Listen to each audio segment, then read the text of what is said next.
This episode of this Focused Practical Dreamer's Journey is brought to you by energy healer Jean Border's personal, powerful transformation program. Know you're leaving money on the table but can't figure out how to bring it in?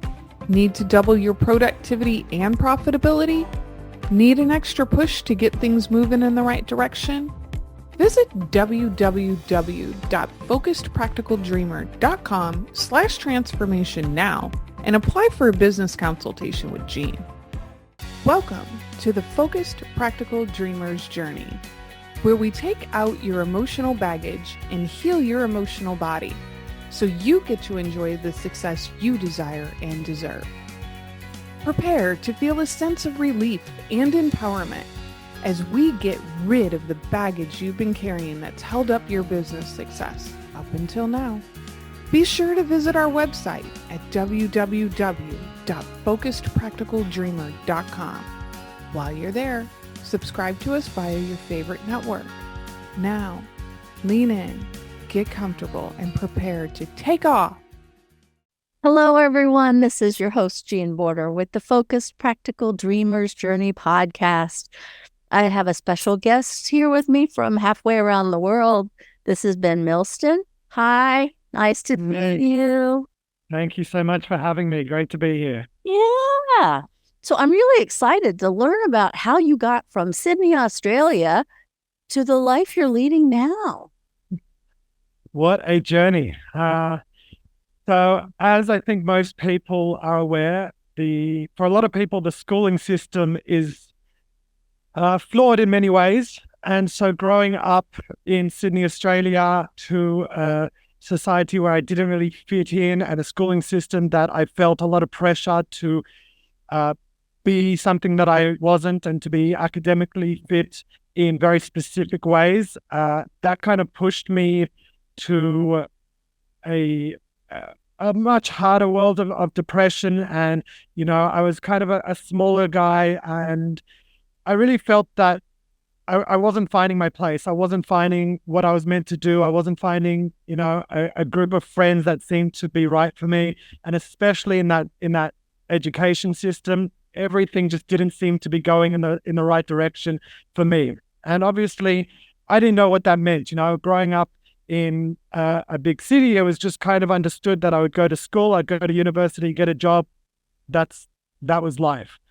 And once I realized that, you know, after school and I went through, you know, there were times for about 5 years or 6 years or so where I was turning to drugs and alcohol as a means to try and understand and balance out those kind of feelings as an adolescent and a young adult of what's going on in my life, where I'm meant to be. And so I moved over to Israel to try and get away from everything, look for some kind of sense of community, some sense of purpose. You know, I needed some kind of structure. I needed to get away from where I was at. And given this whole time, you know, I had a very stable, good family, loving family. And I did have friends, but there was something internal that just wasn't clicking, wasn't sitting well.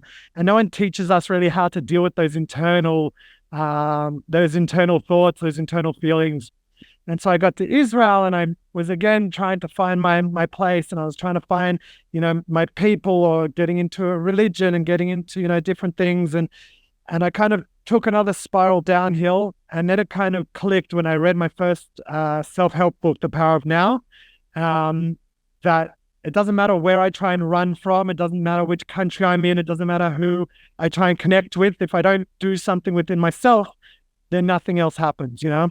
And from that moment, I actually remember the moment where I became aware of the very first time that I had a thought. You know, it was kind of like I had a thought, and then there was a part of me that became aware that I had a thought. And it was this really incredible moment where I realized that I actually have a lot more ability and power to take control over my life and my thoughts and my emotions than I was ever believed to, you know, I was ever told, I was ever given a reason to think that I could. And so for about 10 years, I went on this massive journey of reading a ton of books and YouTube and TED Talks and some online courses and traveling, eco communities, all to try and really cut down the societal norms, the beliefs that I had about what I could or couldn't do in my life, what I was either good enough or not good enough for, something that I was told once about 30 years ago that I had dyslexia and learning disabilities. And so I kind of held on to those for 30 years until I said to myself, okay, what if I didn't? And I began to teach myself to speed read. And so that also began to break down some ideas of what else can I do? What else is this life possible for? And I think that was kind of really the ignition of where I am now, that kind of spark of realizing that the life that I had been brought up in, the life that I think a lot of people are used to and know, isn't necessarily the one and only life that we can give ourselves. It's not, if we're told it's a certain way, that it doesn't mean anything. It doesn't, we take what we want from this life. We give what we want to ourselves. We make the abilities that we want. And that was really, I think, a massive realization for me in my journey. Yeah. You said something that really struck me. It's something like, it's the first time I realized I had a thought. That is so cool, because I say all the time, beliefs in my world, beliefs are just thoughts that you repeat over and over and over until they grow into this thing, this entity that we create, right? Yeah. And if it's just a thought, thoughts can be changed. But if you don't even recognize that you're having thoughts that are driving your beliefs, that are driving your choices, that are driving your decisions, that's a really interesting concept. Yeah, 100%. And it's especially interesting when so many of our thoughts are made to protect us in this world. When you think about what our ego does, they term it like negative self-talk, but I don't like the idea of negative self-talk, because it's not negative. It's just trying to, these ideas of, oh, you won't succeed, or I can't do this, or I'm not good enough, or whatever. They're just parts of our body trying to keep us in this comfort zone, keep us safe. They're there to protect us. And a lot of times, like you said, like we don't even realize that we're having these things until we've kind of spiraled down thinking of all the reasons why we can't do something. And if we just become more aware of, oh, wait a minute, I'm actually just talking myself out of this. Does that mean I can talk myself into it? Does that mean I can do the opposite? So many people say, oh, what if it doesn't happen? What if I can't do this? What if I do this? And then, I say, well, what if you can? What if you could succeed? What if you could go out there and, make that million, or whatever else it is? And they're like, oh, I guess I never thought about it like that. Yeah, and that's the question, and you kind of alluded to it here, the question why is really not a great question. The question what if is much better question. The why just spirals you downward, because a lot of times your why is not the other person's why. When you're trying to figure out why a conversation went a certain way, or why I did this, or why they did that. And then what changes, right? If you say, what if I could do this that would influence that, that would influence that, to create a different future, right? A different reality. 100%. Yeah, and I think it's really beautiful to play on those what ifs. It goes well, that that positive side of imagining that life that you are successful and you are fulfilled and you are happy, because like I said, like so often the talk is the protective talk. It's the don't go out there, because what if you put yourself out there and they laugh at you? What if you put yourself out there and you don't, succeed, or you don't do this or whatever else? And so we keep ourselves in that safety bubble without thinking about all the possibilities of the success and the fulfillment and the love and the happiness, which is, a lot nicer thoughts to think about the what ifs. But we're our own worst critic. Why? Right? Because, again, it's the safety issue. The subconscious wants to keep us alive. That's what it's here for, is to keep us alive, right? So everything is filtered through that lens of, is this safe? And if it's unknown, I don't know if it's safe, so maybe we better not go there. So maybe you just take a little step towards that and see how safe that is, right? Maybe you need to adjust and step over here, but maybe it is safe. And now you've taken one more step towards something that you really, really want, right? So what if, or what would it take? That's another way I've heard it say. What would it take to make something happen, right? To get me to my goal.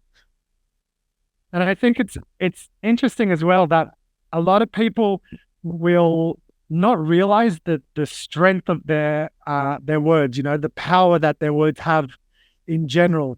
And so a lot of times, I'll hear, I'm afraid to speak to potential clients, that kind of, putting my worth out there, or telling them how much I cost, or that type of thing. I'm afraid to pick up the phone. And, I ask them, like, are you actually afraid, or is it a bit of discomfort? Because there's a big difference between being uncomfortable with something or actually being afraid of it. And then they take a second. They're like, well, I guess there's actually nothing to be afraid of. It is a bit uncomfortable. It's like, okay, can we work with that discomfort? Can we, be uncomfortable, but do it anyway without putting fear into it? Like, fear shouldn't be a factor. And that becomes a lot easier. But as soon as there's that thoughts of, I'm afraid to pick up the phone. It's like, you're not afraid. we can't be afraid of something, You pick up the phone all the time. Yeah. That's not where the fear is, right? So let's break it down to see at what point of the process the tension kicks in your body. Yeah. And I love the idea that discomfort, that feeling of discomfort, is the feeling of growth. It is the same feeling of growth. And when you recognize that, oh, I'm feeling uncomfortable, rather than cowering away from it, I don't like the discomfort, to be like, oh, I'm feeling uncomfortable. Yes, that means I'm growing. That means I'm doing something right. That means I'm going outside that comfort zone and progressing towards something better, something more than I am currently. Because success or fulfillment, or, bettering ourselves in general, is somewhere outside of where we're at now. So we've got to get outside that where we are now to feel it, that comfort, whatever else. When you were saying that, something popped into my mind that I don't know the last time I thought of this, but when I was a young child and different parts of my elbow would hurt or something, right? And it didn't injure it. I would just feel something. And my dad would say, oh, those are just growing pains. They're not, there's nothing wrong. There's no injury. It's just your body's getting used to something else. And he would call it growing pains. So that's kind of interesting. 100%. Love that. Too funny. So you mentioned clients. When people are starting a new business, just like with any endeavor, they're going to come up with scary things. I'll just call it scary things. Things they've never done before, steps they've never taken. It just seems so big to start a business or to grow a business, right? Especially small business owners who maybe they're transitioning from a job to being an entrepreneur with my own stuff, and I'm my own boss and I can work on my own time. And they find out they're spending all their time and all their energy and all their thoughts on this thing, and the tension just grows. Yeah. I've definitely been there. So you haven't brought it up yet, but you talk about ripples and the effect of ripples on your life and on your business. So talk to me a little bit about that with an entrepreneur just starting out in mind.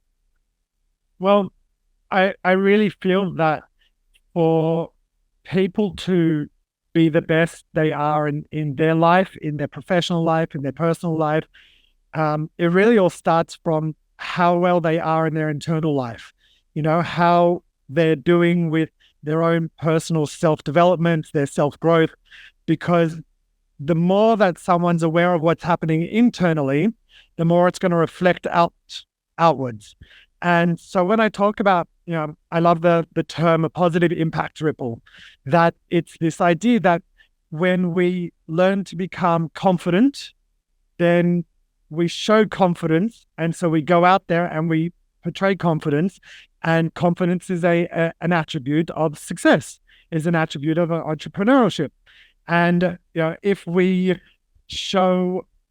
aware of the type of self-talk that we have, if we're aware of the either the feelings that we have, what's going on, we're able to better regulate, our emotions, our anger, our frustration, whatever else, then that's also going to take a ripple effect when we're out and being our boss, when we have, putting the time out there, we're speaking to clients, we're dealing with employees or employers. It's all something that just ripples out from us. And so where that idea comes from is that it really, so often you hear entrepreneurs talking about things like mindset and, their miracle mornings and their early mornings and, all these things that don't have anything to do with business, have everything to do with bettering themselves so that they can turn up to be the person that they need to be in order to be the successful, fulfilled entrepreneur that they are.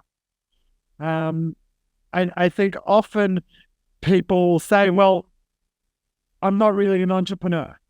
Okay, well, you haven't been. Let's get you into being an entrepreneur. What does an entrepreneur do? Does an entrepreneur get up early? Do you get up early? No, well, I'm not really a morning person.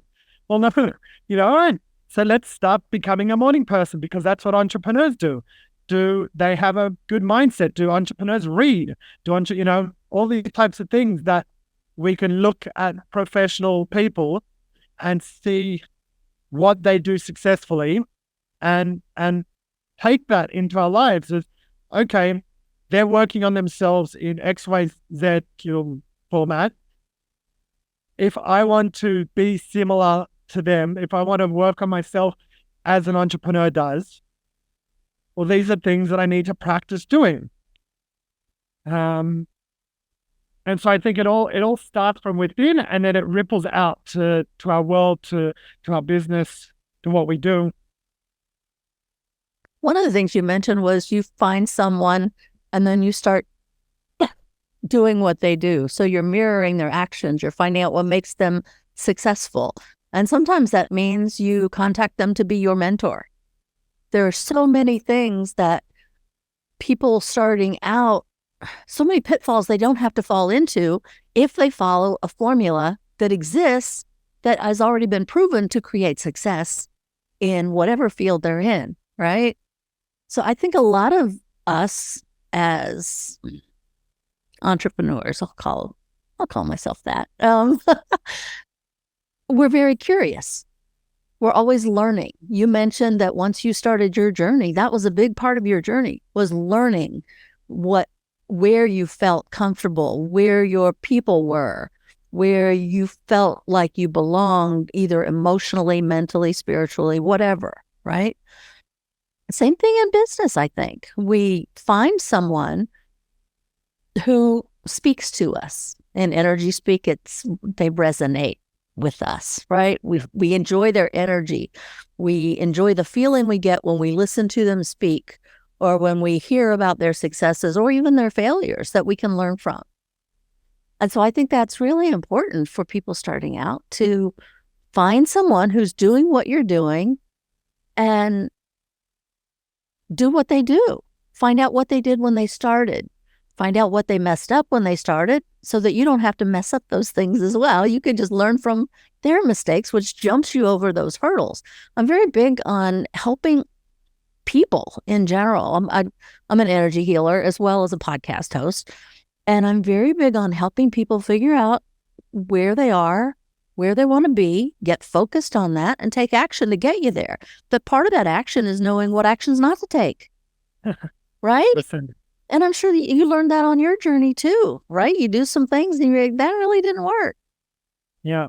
And I think, you hit the nail on the head. Like, you don't have to make all the mistakes yourself. There have been people who have made all the same mistakes before. You can learn what has worked for them. You can learn what hasn't worked for them.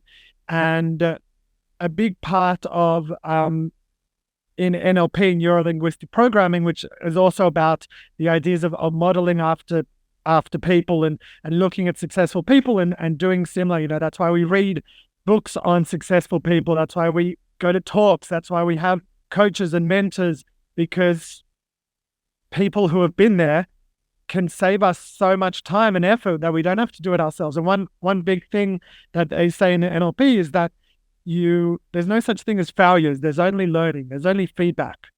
And we can take that on our journeys as, all right, well, I'm constantly learning. I'm constantly, maybe making mistakes, if you want to call them that, but it's constantly just growing and seeing what works and seeing what doesn't. But I can also take 2-3 decades of someone else who's literally done and doing what I've done and just, copy paste to an extent. Like, what a beautiful way to be able to take that knowledge. Yeah, in the email world, they've created a term called swipe files, right? You find some emails that really resonate with you, and you say, "Oh, I want to use something like that in my business," and you swipe the copy. Now you alter it to fit your product and your voice, but you don't start from nothing. And now with AI out there, oh my gosh, and I'm going to just say one thing. If you're using AI, make sure that you rewrite it into your voice so that it doesn't just sound like the standard cheap template sales copy stuff. AI is great for saving you time for research, but if you want people to learn you and feel connected to you, then your voice must be in whatever AI copy gets published. People right? buy from people. Yeah. So when someone is starting out in their entrepreneurial journey, what is maybe the first look inside? Where should they start? That's a hard question, huh? I think that really depends on where they are in their own journey of inner actualization. And but I think for a lot of people, we have never really learned to become aware of our self-talk. We've never really learned to identify how to correctly speak to ourselves, that inner dialogue that occurs. And I think that's a massive thing that differentiates between someone who's successful and someone who isn't, because motivation comes from that inner dialogue. Confidence comes from that inner dialogue, the go-get attitude, the I can versus I can't. And so I think if there was a place to start, it would be around recognizing that inner dialogue and becoming aware of how we speak to ourselves, and there's a lot of, you can intertwine self-love into this, and that's a whole, I think, podcast in itself. But self-talk and the way that we speak to ourselves, the type of language that we speak to ourselves in is really critical to how we feel about what we do, how we go about what we do, how we, express ourselves in our business, how we turn up for our business, the type of motivation that we give. And that all starts with our inner dialogue. So I'd probably start there. Totally agree. We are our own, I'd say it repeatedly, we are our own worst critic. We talk to ourselves so much worse than we would speak to a stranger on the street, So if it starts with, would I talk to a stranger this way? And trying to redirect the language that we use towards ourselves, then maybe that's useful for you. Would you speak to a stranger the way you're critiquing, criticizing, putting down yourself and your actions and your thoughts and your decisions? Because the more We bring to us what we focus on, right? I think, like you said, with the your own biggest critic, 100% for the majority of people we are, but you can also be your biggest cheerleader. You know, you're the other side of the thing. It's the extreme on both sides, and you know, it's cultivating that kind of like that feeling of, wow, I really can be doing this, and this is exactly what I'm meant to be doing, and I'm really good at what I'm doing. You can tell yourself that better than and stronger than anyone else might be able to tell you as well. And that brings up the next part of that, which is when you actually do something, take a second to acknowledge that you accomplished something. Whether you did it the way, I don't know, Zig Ziglar would have done it or Tony Robbins would have done it, it's irrelevant. You got it done. Look what you accomplished. Take a minute just to feel that in your body. And I'm going to use another energy term. It will help you raise your vibration, but it will make you happy. It will release the tension that you've been carrying in your body and allow your body to say, look at that. Just for a minute. You don't have to live there for a week. Well, maybe you want to, but at least find a small way to celebrate. Look what I did. And it's okay to feel that way. I know for myself, I have to, even now, take a moment to be aware, because otherwise I'm like, okay, that's done. Next, that's done. Next, that's done. Next, because there's so many details in business and in life, right? But if you don't enjoy, look what I did, and it's okay to feel that way, then what's the point? Yeah. You're just a machine that's producing and producing and producing. Where's the joy? Where's the enjoyment? Where's the life in that, right? And you touched on something really beautiful there, where you're saying, you know, to celebrate that. And one thing that I love to tell people, you know, at the end of the day, a lot of people will get to the end of the day, they'll kind of be lying in bed and think about all the things that didn't go right that day. Now think about, I could have said this, I could have done that, I could have did this better, I should have spent more time there, I didn't call him. And then they go to sleep. I'm thinking, why end the day on all the things that you could have done better, when we could be ending the day on, look at all the things that I did do today. Look at all the wins that I did do that progressed me better. I, you know, didn't call one person, but I called 10 people. That deserves something, surely. All right, you know, I didn't close that sale, but I closed 3 more.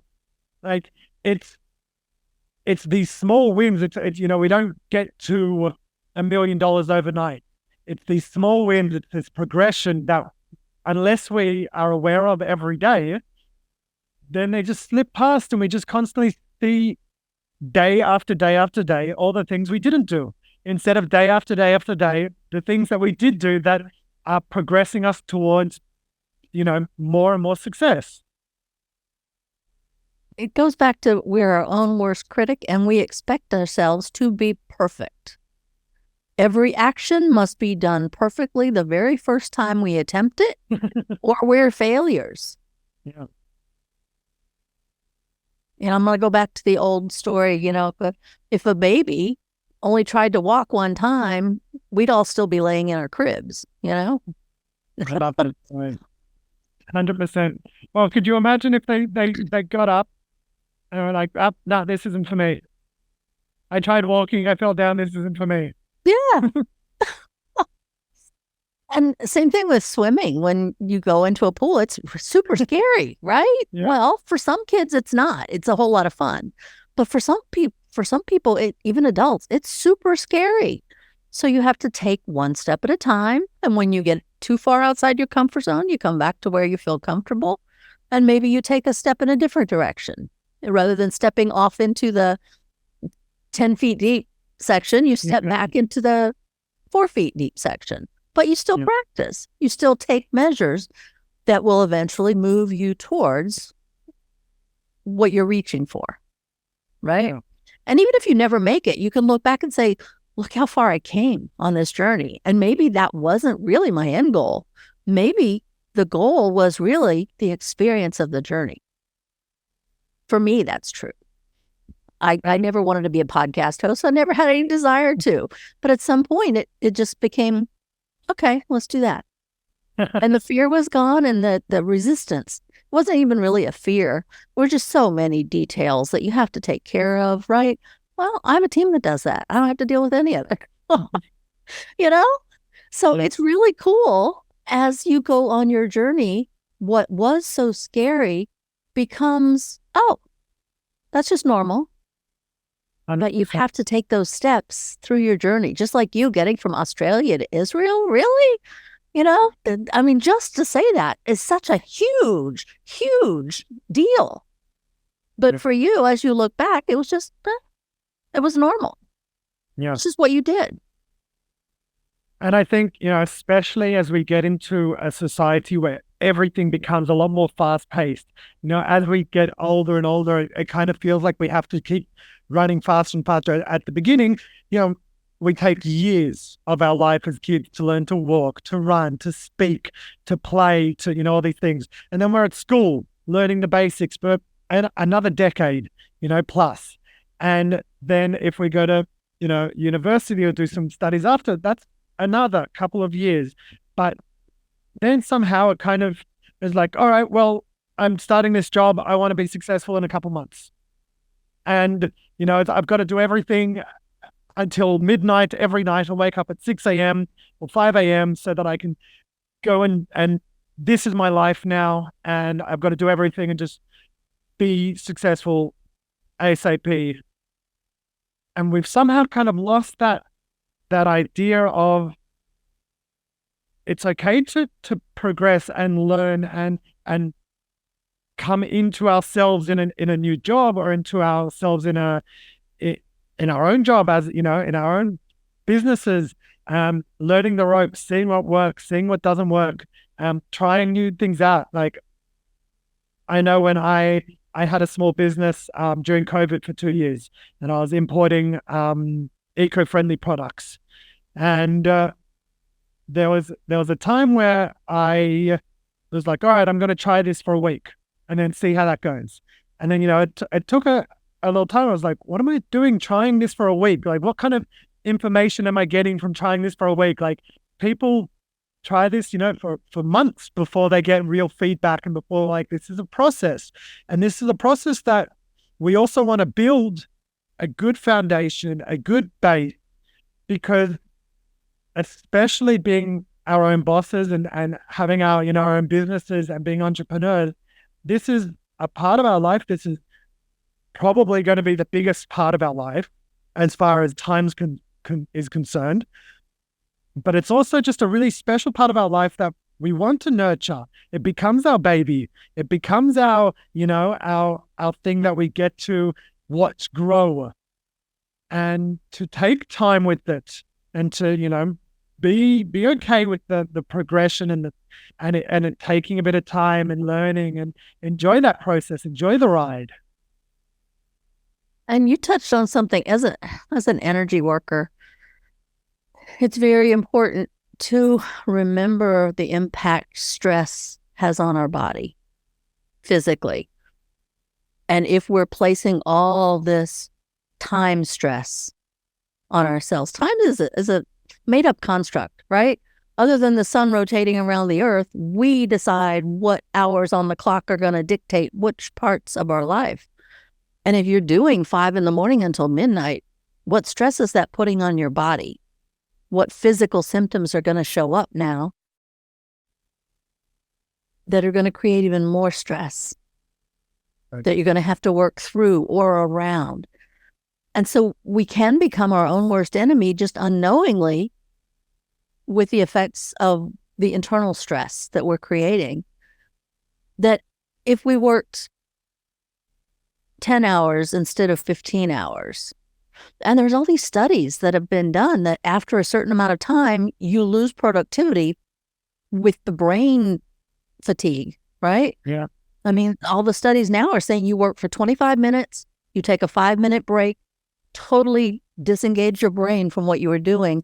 Then you can come back and work another 25 minutes. But you need to take that pattern interrupt to allow your brain to absorb, to reset, to calm down, right? Otherwise, the stress builds, and the more tension that's internally, you lose productivity.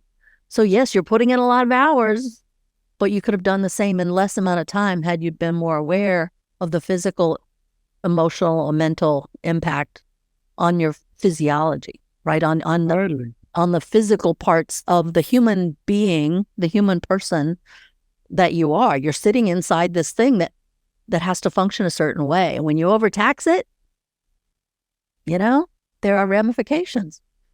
And even just knowing that and being more aware of, so often people are like, I've got to work late at night to get things done. It's like, but you won't get them done if you're not in a place to do them. You just lose some hours of your sleep, lose hours of your life. You'll get frustrated that you haven't done it properly, probably wake up the next day and have to redo some of it because it wasn't done properly. It doesn't make sense to work like that. That is as least productive as possible in a world where we seem to be running around like headless chickens trying to be as productive as possible. Let's learn how to do this smart, not, crazy. And you take time away from your actual life, right? If you've got a family, what's it doing to them? What are those ramifications? If you have a group of people that you like to do sports with, or like to go out to dinner with, or like to socialize with, whatever it is, the tension bleeds over. I talk about, with some of my clients, I talk about things like fractal patterns. What happens in this part of your life, if you look, it's also happening here and here and here. The decision you make about how you're going to live your life bleeds over into your family. It bleeds over into your financial decisions. It bleeds over into your business decisions. That belief system is somewhere in your body, and it's affecting every choice you make. Totally, I love that. That's the ripple that I said, and I love that idea of the fractal patterns because it really is. It ripples out. It's fractals. You see it, happening in different aspects of your life. And one thing that I work on with clients is having a bigger picture. Or, if they say, I need to work on my business. Okay, that's great. Let's look at your life. How is your relationship with your family? How's your relationship with your kids? How's your relationship? What hobbies do you do? How much sleep do you get? And they're like, but I want to work on my business. Yeah, but if you don't have a relationship with your spouse, then how are you going to be okay at business, in your job? You're just, there's no unity. There's no, I'm lacking the word right now. There's no congruency with that. And I love that idea of the fractals, because it really is that. You want to see a beautiful picture here, you've got to have the same beautiful picture over here and over here. Yeah, it's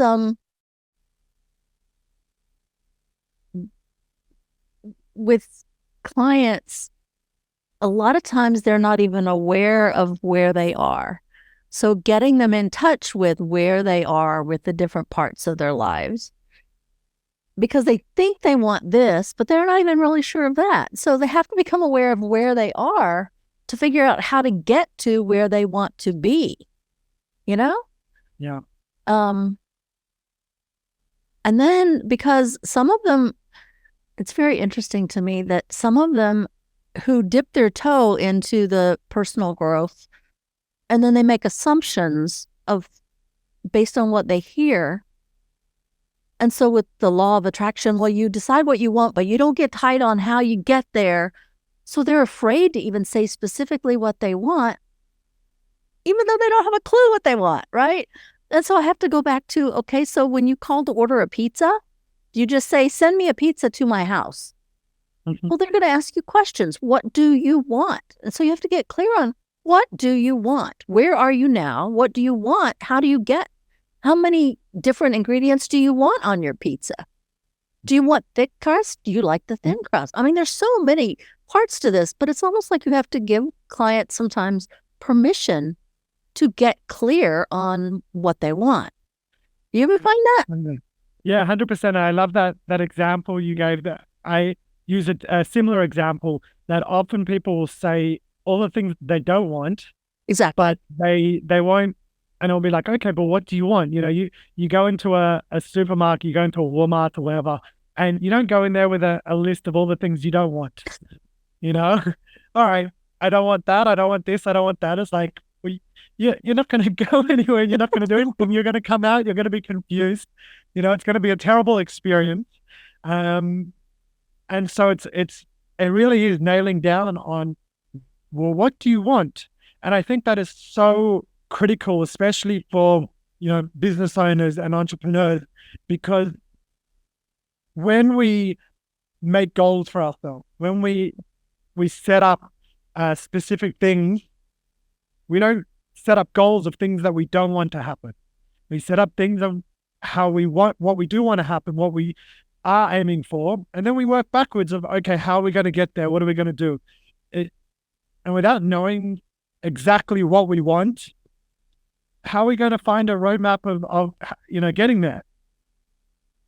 Like having a house, putting in the GPS, and the GPS asks, well, where are you going? It's like, I don't know. I'm don't want to go to those people's houses. I want to, I want to go to this house. Well, this is how we get there. Okay, Or in the US, we call them states and then cities. So you plug in the state you want, so now at least it's within this area. So the city, well, okay, it's still this big. Where do you want to go in the city? Well, this street, but still the street is, 10 miles long. So where do you want to go within the street? So you really have to narrow down till you get really clear on what do I want? Yeah. What is okay for me? What is my target? Right? And then you take steps to get you closer and closer and closer to your target. And maybe there's obstacles that come up. That happens a lot, right? In anything you attempt, there's always a big stone in front of you or a tree that grew up that you weren't expecting that you have to go around the tree, right? Yeah. So you keep your eye on the prize, but you may have to do course corrections along the way. In the GPS terms, it's a detour, right?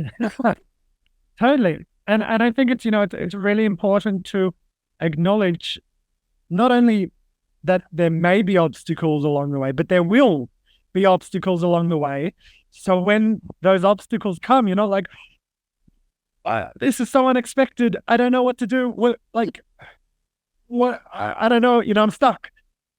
But there will be obstacles along the way. There will be things that don't go to plan. There will be these things that come up out of nowhere. But that's part of the fun of it. Oh, that's, unexpected. We've got traffic here. Let's move around.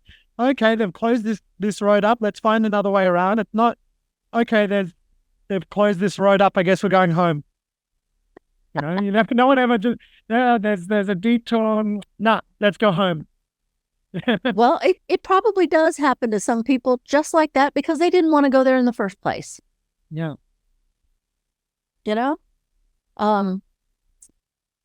And I think that shows up in I'm trying to think of where it wouldn't apply. I was going to say, I think it shows up in pretty much any business you attempt. I even work with what I call younger healers, people who are new in the energy world and they're not all that confident in their skills, even though they've got the tools, they've taken the training, they've got certifications in maybe even multiple modalities. But when they're working with clients, they want to be perfect and they want everything to show up as soon as they start talking to someone or as soon as they start working on someone. So I work with people in a group that I call confident healers, right? And I think you do the sort of something similar. Don't you work with newer healers? Yeah. So I work also with new holistic healers, and I think also for possibly, a similar reason of just as healers, we love to help people, we love to make an impact, and for me, the biggest way that I can make an impact on people is to make an impact on people who make an impact, and that comes back to this ripple effect. And so I think often with holistic healers, they, like you said, they have the education, the skills, they've done a course here or there, whatever. But when it comes to actually either the business side of things, or it comes to putting themselves out, or am I good enough? I've just done one Reiki course, is that going to be enough to help this person? That there's a lot of fears and a lot of, lack of confidence in their abilities that show up, which is very normal, but it's something that needs to get pushed past in order to get, everyone starts there. This isn't something that's new for, everyone at some point was new. Everyone at some point had only done one course. Everyone at some point had their first client. And it's just a matter of realizing that it's a process and it's a progression and it's exciting. And, rather than it's this scary thing that I don't know what I'm doing, like, it's exciting that you are someone who is in this profession because you want to help someone. You are someone who is, really loving and passionate and has this warmth about you. Like, that in itself can be felt by clients. And on top of that, you've got a course or a skill or a, whatever else it is. But I think reconnecting into the unique experiences that we all have something to give. We all have something unique, and the experiences that we've had are all unique to us. And that in itself makes our sessions unique and beautiful in their own way. And I think touching in with that is really powerful. Also, people are all at different parts of their own journey. And so maybe they don't need the most experienced, the most expensive, the most bright, shiny object out there. Maybe what they need is someone who is learning, who is exploring what they're going through, right?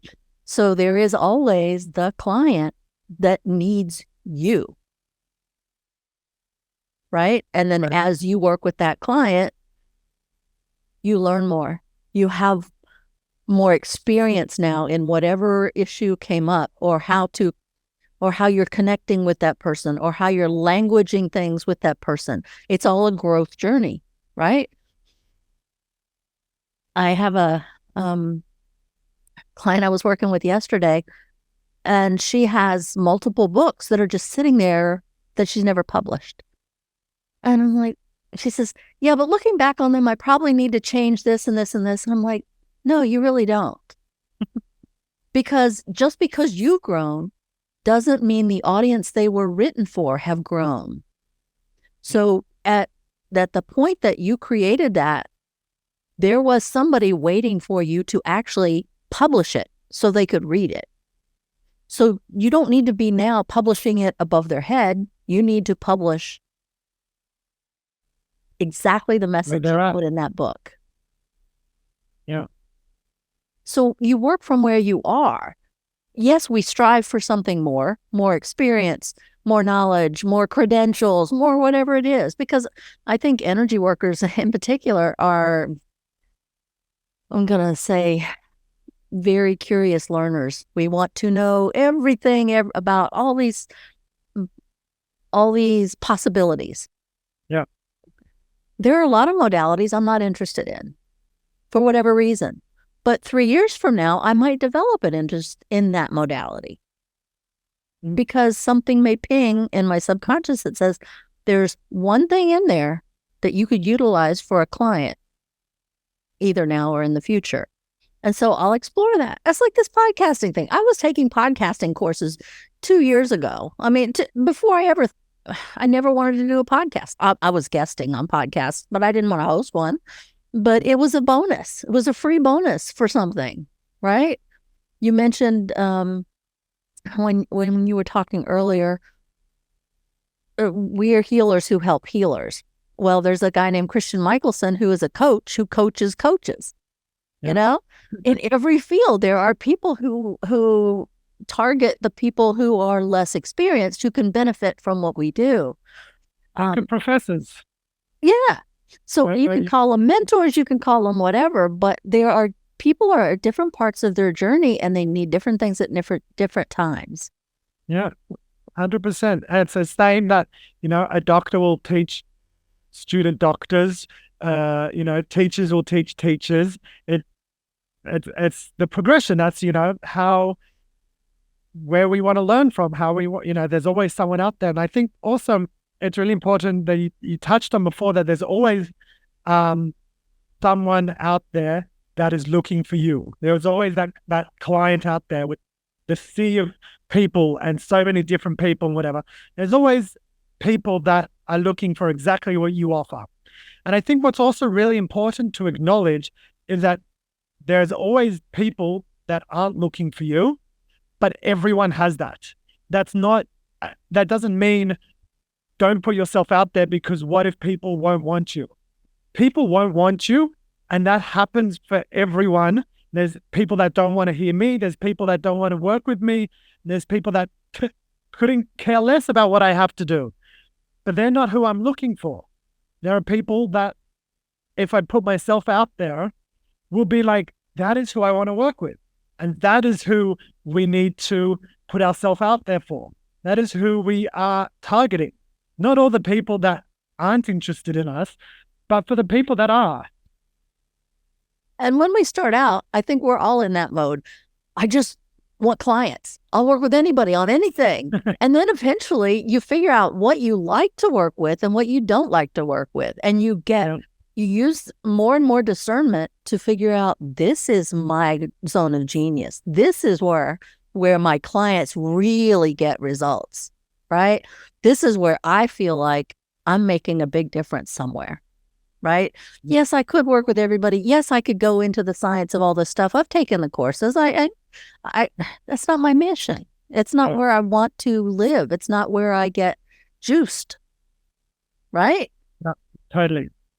So it is, for someone just starting out, they're like, oh no, I don't want to limit myself. I like working with guys and I like working with girls, and I like working with businesses, and I like working with people who don't have a business, and I like working with moms, and I like working with dads, and I like working with, but where do you get the most joy? Yeah. Because that's what's going to keep you juiced when the normal stressors come in, when you put too much pressure on yourself. That will give you the joy to keep moving past whatever obstacles, whatever trees show up that you have to go around, Yeah. And that might change during the journey, and that's fine as well. It might start out with working with one group of people, and a couple of years down the line, you don't feel that same connection, or you've outdone yourself, or you've grown past that. That's fine. And so you move on to somewhere else that you're getting that juice again, you're getting that passion again from. And that's totally fine. That doesn't mean you burnt out. That just means that you also changed, like everything else. And it also doesn't preclude you from working with someone with one of those issues that you used to focus on, that you've now shifted your focus from, right? Sure. At one point in my energy work, I focused a lot on people with migraines. I don't do that anymore. I mean, I work with people with migraines, but that's not my focus, right? And if someone came up to you and said, I have a migraine, will you work with me? You wouldn't push them away. No. But I've got those skills, right? Yeah. That's just not where I'm focusing my energy in my business right now, right? Yeah. Same thing with cancer. The people who have these cell growths in their body, do I work with people like that? Absolutely, I do. Is that my focus? Not really. But you learn as you go, and there are times when you feel, I'm going to use the word, led to work with someone, even though that's not your current business focus. And there's absolutely nothing wrong with that. You get to decide. That's one of the joys of being an entrepreneur or small business owner. The boss. You get to make all the decisions. That's the scary part, but it's also the good part, right? You decide who your clients are. You decide what you're going to charge. You decide how you're going to market, or if you're going to market. you decide to do a podcast or not. And you also get all the rewards of it, which is, the fun of it. The fact that you're putting in the time and the effort into something that you are passionate about, that you can watch grow and you can nurture, and then you can reap all the rewards. And it's so much nicer than if you've just helped someone else grow their business and they're reaping their rewards and you're continuing on your day to day. This has been such a fun conversation. It has. Yeah, thank you so much for coming on. So if people want to learn more about you, they just go to your website? Is that the best place? Yeah, so you can find me on Facebook, first off, as Ben Milston on Facebook, or you can go to my website, which is benmilston.com, www.benmilston.com. And you can send me an email. You can, send me a message through Facebook. I'd love to get in touch. I'd love to chat. Just really passionate about speaking to people and meeting new people and helping. So. And you have some tools on your website, I think, that people might be interested in. Yeah, I've got a tab in there on the website, which has a couple of freebies in there, and I'll constantly be updating that. And on my Facebook page, I have a Facebook group, which is Holistic Healers and our Positive Impact Ripple. And so you can find me on Facebook and join. We've got, a community that is building and growing, and there's some freebies there. There's just, good feeling people, and, just try to make a difference in people's lives, make a difference in our own lives. Cool. All the links will be down below, so you don't have to stress out on what did he say? No, just right down below. Just click on the link. So I want to thank you again for being here. Do you have any final words for our listeners?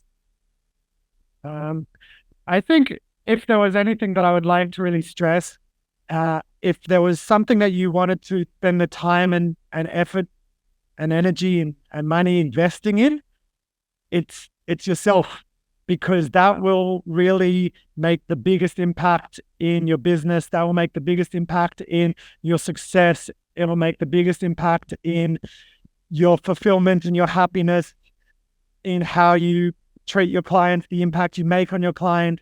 It all starts with you. So if you invest in yourself, in building up your own self-confidence and mindset and whatever, then everything else will flow from that. And I think we'll leave it right there. Thank you so much again for being with us. Thank you so much for having me. This is great. Yeah, and thank you to our listeners. We'll see you again next week with a new episode. This is Jean Border, your host for the Focused Practical Dreamers Journey podcast. Thanks so much, everyone. See you next time. Thank you.